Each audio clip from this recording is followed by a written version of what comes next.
Welcome to Rekha vlogs. காலையிலே சன்விக்கு snacks லஞ்ச்லாம் ready பண்ணி அவங்களே ஸ்கூலுக்கு அனுப்பிட்டு ஹஸ்பண்டுக்கு டிஃபன்லாம் ரெடி பண்ணி கொடுத்து அவரும் டியூட்டி கிளம்புனதுக்கப்புறம் நானும் லைட்டாக டிஃபன் எடுத்துகிட்டு ஹோம் விசிட் கிளம்பிட்டாங்க. 2 பேஷண்ட் ஹோம் விசிட் பண்ணிவிட்டு வீட்டுக்கு வர்றதுக்கு 12:45 ஆயிடுச்சு. நான் ஏன்னா நடந்தே தான் போகிறேன். ஸ்கூட்டி அது மாதிரிலாம் எதுவும் என்கிட்ட இல்லை. இன்றைக்கி லஞ்சுக்கு நம்ம வீட்டில் சாதம் வடித்து காலையிலே பார்த்திங்கன்னா பாலக்கீரை பருப்பு கூட்டு தான் வச்சுருந்தேன். வாரத்தில் 2 நாள் நம்ம வீட்டில் கட்டாயம் கீரை இருக்கும். இன்றைக்கி பாலக்கீரை பருப்பு கூட்டு பண்ணி கூடவே பொரியலுக்கு வீட்டில் குடமிளகா இருந்துச்சு. அதையும் 2 அப்படியே பொரியல் பண்ணிட்டேன். கடலை எதுவும் அப்படியே போடலை, அப்படியே சாம்பார் தூள் மிளகாத்தூளை போட்டு பண்ணி வச்சுட்டு நானும் போயிட்டு வந்துட்டேங்க. சமைச்சு முடித்ததுனால எனக்கு இப்போ வேலை கொஞ்சம் ஈஸியாக இருக்குது. அந்த சமைச்ச 2-3 பாத்திரம் மட்டும் இருந்தது. வந்ததோட கைகால் மூஞ்சியெல்லாம் க்ளீன் பண்ணிவிட்டு கொஞ்சம் தண்ணி குடிச்சிட்டு ரிலாக்ஸாக உட்காந்துட்டு அதுக்கப்புறம் இந்த பாத்திரங்கள்லாம் நான் கழுவினேன். நம்ம டியூட்டிக்கு போகிறப்ப இந்த மாதிரி ஈஸியான சமையலாக ரெடி பண்ணிக்கிட்டோம்னா நம்ம வேலைக்கு போயிட்டு அதுக்கப்புறம் கொஞ்சம் நம்ம ரெஸ்ட் எடுக்கிறதுக்கு ரிலாக்ஸ் பண்ணுறதுக்கு ரொம்பவே ஈஸியாக இருக்கும். என்னோடய லஞ்சு சிம்பிளாகவே தான் இருந்தது இன்றைக்கி. நம்ம இந்த கிராமத்துலலாம் சொல்லுவாங்க பார்த்தீங்களா, இந்த ஆடிக்கு ஒரு தடவை அமாவாசைக்கு ஒரு தடவை தான் நீ வீடை சுத்தம் பண்ணுவியா அப்படின்னு சொல்லுவாங்க. அந்த பழமொழிக்கு ஏற்ப ஆடியும் பிறக்க போதுங்க, நம்ம வீட்டையும் சுத்தம் பண்ண ஆரம்பிக்கலாமா? ஹஸ்பண்ட் லஞ்சு டைம் வர்றதுக்குள்ளே ஓரளவு நம்ம ஃபாஸ்ட்டாக இன்றைக்கி வீடு க்ளீன் பண்ணிடலாம் அப்படின்னு சொல்லிட்டு நான் ஃபஸ்ட்டு டஸ்டிங் பண்ண தான் ஆரம்பித்தேன். பால்கனியில் ஒட்டடை கொஞ்சம் அதிகமாகவே பிடிச்ச மாதிரி தான் இருந்துச்சு. நான் அந்த 2 மாதமாக ஹோம் விசிட் அங்கிட்டு இங்கிட்டு போயிட்டு வீட்டையே சரியாக கவனிக்கலை. லாங் வீடியோவும் மேக் பண்ணி உங்களையும் சந்தோஷப்படுத்தலை. அதனால் அப்படியே வீடை சுத்தம் பண்ணிக்கிட்டே வீடியோவும் மேக் பண்ணலான்னு சொல்லி தாங்க ஆரம்பிச்சிட்டேன். பால்கனியில் ஒட்டடையும் அப்படியே க்ளீன் பண்ணிவிட்டு ஹாலில் பார்த்திங்கன்னா அதிகம் ஒட்டடையில் சின்னதாக இருந்துச்சு. ஆனால் துடைக்கும் போது பார்த்திங்கன்னா லைட்டாக தூசி மாதிரி பறக்கிற மாதிரியே இருந்துச்சு. டோட்டலாக ஃபுல்லுமே அப்படியே ஒட்டடை லைட்டாக க்ளீன் பண்ணி விட்டுட்டேன். பெரிய அளவு இல்லை, இருந்தாலும் க்ளீன் பண்ணால் தான் நமக்கு மனசு திருப்தியாக இருக்கும்.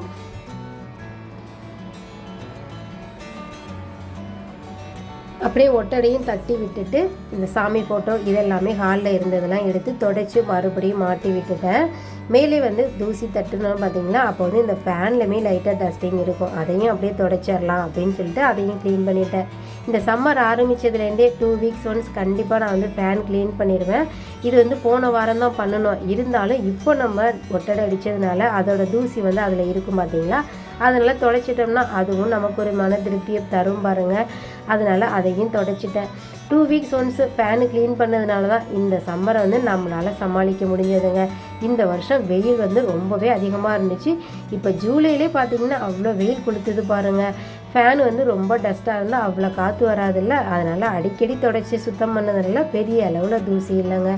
அப்படியே இந்த நம்மளோட ஃபோட்டோ டிவியையுமே அப்படியே ஃபுல்லுமே க்ளீன் பண்ணிவிட்டேன். அங்கங்கே இருந்த வாட்ச்சு கேலண்டர் ஃபோட்டோஸ் எல்லாமே எடுத்து டஸ்டிங் பண்ணி விட்டுட்டேன். ஃப்ரிட்ஜும் அப்படியே லைட்டாக டஸ்ட் ஆனது மாதிரியே இருக்கும் பார்த்தீங்களா, அதனால் பேக் சைடு அப்படியே நகர்த்தி அதையும் தொடச்சி விட்டுட்டேன். ஆல்ரெடி போன வாரம் தான் இதை நான் ஒரு நாள் க்ளீன் பண்ணியிருந்தேன், அதனால் கொஞ்சம் ஈஸியாக இருந்துச்சு. அதையும் தொடச்சி விட்டுட்டு இந்த பூஜை ஜாமான்லாம் எடுத்து கொண்டு போய் வாஷ் பண்ண போட்டுட்டு அப்படியே இந்த பூஜை படங்கள் நியூஸ் பேப்பர் இதெல்லாம் மாற்றிடலான்னு சொல்லிவிட்டு அதையும் உள்ளே எடுத்து வாஷ் பேசின் உள்ளே போட்டு விட்டு வந்துட்டேன். அந்த வாஷ் பேசின் பார்த்திங்கன்னா அப்படியே உப்பு காரம் படிஞ்சது மாதிரியே தான் இருந்துச்சு. ஏன்னா எங்கள் அப்பார்ட்மெண்ட்டில் அப்படியே உப்பு தண்ணி தான் நிறைய வர்ற மாதிரி இருக்குது. எப்படி வாஷ் பண்ணாலுமே கொஞ்சம் காரம் பிடிச்சது மாதிரி தாங்க இருக்குது. அதுக்கு ஏதாவது லிக்யூட் எதுவும் இருந்தால் கமெண்டில் நீங்கள் சென்ட் பண்ணுங்கள், நானும் ட்ரை பண்ணி பார்க்குறேன். அப்படியே இந்த சாமி ஃபோட்டோ இதெல்லாமே எடுத்து வச்சுட்டு அதை நான் நியூஸ் பேப்பர் போட்டு தான் அடியில் வச்சுருப்பேன். அதையும் தொடச்சி மறுபடியும் ஒரு நியூஸ் பேப்பர் போட்டு சாமி ஃபோட்டோலாம் நல்லா க்ளீன் பண்ணி எடுத்து வச்சுட்டேன். ஃப்ரிட்ஜுக்குள்ளே டவலுமே காலையில் வாஷ் பண்ணி போட்டிருந்தேன். அதையும் எடுத்து போட்டு அதில் உள்ள திங்ஸ் எல்லாமே எடுத்து வச்சுட்டேன். இந்த டஸ்டிங் பண்ணாலே சோஃபா கவர் ஸ்க்ரீன் இதெல்லாம் மாற்றினா தான் ஒரு நீட்டான ஒரு அழகான ஒரு க்ளீன் பண்ண மாதிரி இருக்கும். அதனால இந்த சோஃபா கவரையும் பெட்ஷீட்டு ஸ்க்ரீன் கிளாத்து எல்லாத்தையுமே கடகடன்னு எல்லாத்தையும் கழட்டி வச்சுட்டேங்க. இன்றைக்கி க்ளீனிங் வேலை மட்டும்தான், துணி துவைக்கிற வேலை எந்த வேலையும் நான் செய்ய போகிறதா இல்லை. ஏன்னா என்கிட்ட இருக்கிறது டைம் ரொம்பவே கம்மி. அவர் லஞ்சுக்கு வீட்டுக்கு வர்றப்ப ஓரளவு நான் வீடை க்ளீனாக வச்சுருந்தா தான் சாப்பிட்றதுக்கு கொஞ்சம் ஏகவாக இருக்கும் அப்படிங்கிறதுனால கடகடன்னு நான் பார்த்துட்டு இருந்தேன். மறுநாள் காலையில் இந்த துணியெல்லாம் துவைச்சிக்கலாம் அப்படிங்கிறது மாதிரி தான் நான் முடிவு பண்ணியிருந்தேன். கடகடன்னு ஜன்னலையும் துடைச்சி விட்டுட்டு டஸ்ட்டு பாருங்கள் ஒன்றுமே இல்லாத மாதிரியே இருக்கும். அங்கங்கே நம்ம தொடச்சி இவ்வளோ டஸ்ட்டு வந்துடுச்சு பாருங்கள். எல்லாத்தையுமே கடகடன்னு கூட்டி விட்டுட்டேன். ஹீல் பேட் பெயின் முக்கால்வாசி போயிடுச்சுங்க. இன்னும் லைட்டான ஒரு பெயின் தான் இருக்குது. எப்படியெல்லாம் நான் அந்த குதிகால் வெளியே போகுனேன், ஒரு சில எக்ஸசைஸ் அதுக்குண்டான சின்ன சின்ன ஹோம் ரெமிடிஸ்லாம் பண்ணினேன். இன்னொரு லாங் வீடியோவில் கண்டிப்பாக நான் உங்களுக்கு ஷேர் பண்ணுறேன். வீட்டுக்குள்ளேயே வந்து செப்பலும் போட்டிருக்கிறதுனால கொஞ்சம் வந்து பெயின் வந்து முக்கால்வாசியே நல்லாவே குறைஞ்சிருச்சுங்க.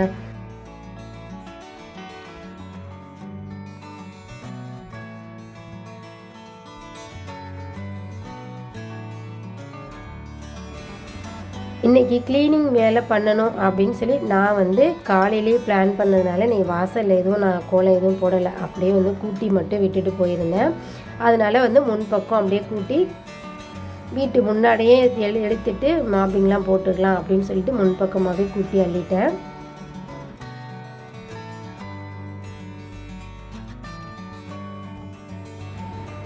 ஹால் முடிச்சாச்சு. அடுத்து இந்த பெட்ரூம் தான். பெட்ரூமில் அதிக அளவு டஸ்ட் இல்லைனாலுமே சின்ன சின்ன ஒட்டடை இருக்கும். ஏன்னா வந்து நான் அதிக அளவில் இப்போ வந்து க்ளீன் பண்ணாததுனால அங்கங்கே லைட்டாக ஒட்டடை பிடிக்க ஆரம்பிச்சிருக்கு.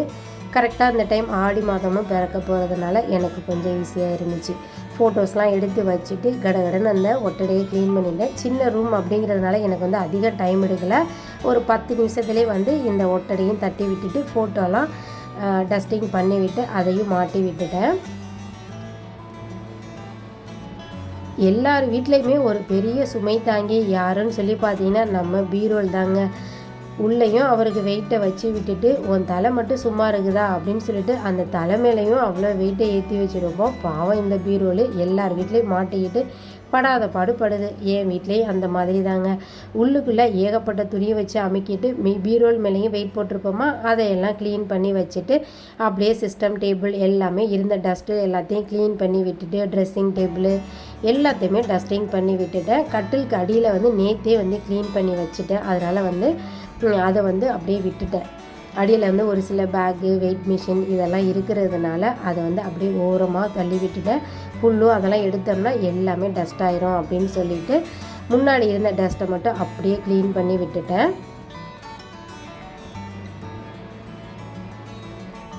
சன்வியோட டாய்ஸை எப்படி க்ளீன் பண்ணி உடஞ்சதெல்லாம் எடுத்து மாற்றி வச்சாலும் திரும்பவும் அந்த பேக் நிரம்பிக்கிட்டே தான் இருக்கும். டாய்ஸ் வந்து அந்த இடத்துல ஒன்று போக ஒன்று மாற்றி வந்துக்கிட்டு தாங்க இருக்கும். அதையும் எடுத்து வச்சுட்டு கூட்டி விட்டுட்டேன். நம்ம வீட்டோட எல்லாத்தையும் க்ளீன் பண்ணிட்டோம். முக்கியமான காவலனை துடைக்காமல் விட்டால் எப்படி அப்படின்னு சொல்லிட்டு ஒரு டவலில் தண்ணியை நுழைச்சி டோரையும் அப்படியே நல்லா துடைச்சி விட்டுட்டாங்க. ஏன்னா வந்து அப்பப்போ வந்து இந்த டோரையும் துடைச்சாதான் பளிச்சுன்னு இருக்கும். வீட்டு முன்னாடி வர்றப்போ பார்க்குறவங்களுக்கு ஒரு நம்ம மேலே ஒரு அபிப்பிராயம் வரும், வீட்டை க்ளீனாக வச்சுருக்காங்க அப்படிங்கிறதுக்கு முன் உதாரணமாக இருக்குது நம்மளுடைய இந்த கதவும் அதை தாங்கி பிடிச்சிட்டு இருக்க இந்த 2 தூண்களும் தான். அதையுமே வந்து நல்லா துடைச்சி விட்டுட்டேன். வீடு மாப்பிங் போடுறதுக்கு ஒரு பக்கெட்டில் வந்து லைஸாலும் ஒரு பக்கெட்டில் வந்து ப்ளைனான தண்ணியும் தான் வச்சுருக்கேன். ஃபஸ்ட்டு வந்து அந்த ப்ளைனான தண்ணியை வச்சு அந்த தூசியெல்லாம் வந்து துடைச்சி எடுத்துட்டனாலே கொஞ்சம் பளிச்சுன்னு இருக்கும். அதுக்கப்புறம் வந்து இந்த லைஸால் வச்சு மாப்பிங் போட்டோம்னா ஒரு நீட்டான ஒரு ஸ்மெல்லோட சூப்பராக இருக்குங்க. அதனால் எப்போதுமே 2 தடவை மாப்பிங் போடுற மாதிரி பார்த்துக்கோங்க. ரொம்பவே க்ளீன் அண்ட் நீட்டாக இருக்கும். எப்படிப்பட்ட வீடாக இருந்தாலும் ஒயிட் ஆக்க முடியாது, இருந்தாலும் அந்த சுத்தங்கிறது நம்ம கண்ணால் பார்க்க முடியும். நானும் அதே மாதிரி தான் 2 தண்ணி வச்சு நீட்டாக க்ளீன் பண்ணி விட்டுட்டேன். டைம் பார்த்திங்கன்னா 3:00 ஆச்சு. என்னோடய ஹஸ்பண்ட் வந்து இன்னுமே வரல. ஏன்னா அவருக்குமே அங்கே வந்து ஓபி பிஸியாக இருந்துச்சாமா. வந்ததோட சொன்னார் சர்ஜிக்கல் ஓபி, ஆர்த்தோ ஓபி அப்படின்னு சொல்லி நிறைய ஓபி பிஸி அப்படிங்கிறதுனால லேட்டாக இருந்துச்சுங்க. லேட்டானதுனால எனக்கும் கொஞ்சம் ஈஸியாக இருந்துச்சு வேலையெல்லாம் முடிக்கிறதுக்கு.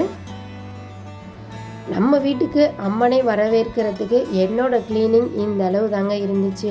ஃபுல்லுமே கிச்சன், பெட்ரூம், ஹால் எல்லாமே மாப்பிங் போட்டுட்டு முன்னாடி வாசலையும் வந்து நீட்டாக மாப்பிங் போட்டு விட்டுட்டேன். கோலம் எதுவும் போடலை. மறுநாள் வெள்ளிக்கிழமை நேரமே எழுந்திரிச்சு கோலம் போட்டுக்கலான்னு சொல்லி அப்படியே வந்து எல்லா இடத்துக்கும் மேட்டும் மாற்றி விட்டுட்டு நானும் அப்படியே குளிக்க போயிட்டேன். நான் குளிக்க போன கேப்பில் வந்து ஹஸ்பண்ட் வந்து சோஃபாவில் வெயிட் பண்ணிகிட்டு இருந்தார். குளிச்சுட்டு வந்து 2 பேரும் சாப்பிட்டோம். குளிச்சுட்டு தான் நான் வந்து பூஜை ஜாமானையும் கழுவ போகிறேன், பெட் ஸ்ப்ரெட்டும் சேஞ்ச் பண்ண போகிறேன். அடுத்த ஒரு லாங் வீடியோவில் நம்ம எல்லோரும் மீட் பண்ணுவோம். வீடியோ பிடிச்சிருந்தா லைக் பண்ணுங்கள். தேங்க்யூ ஃபார் வாட்சிங்.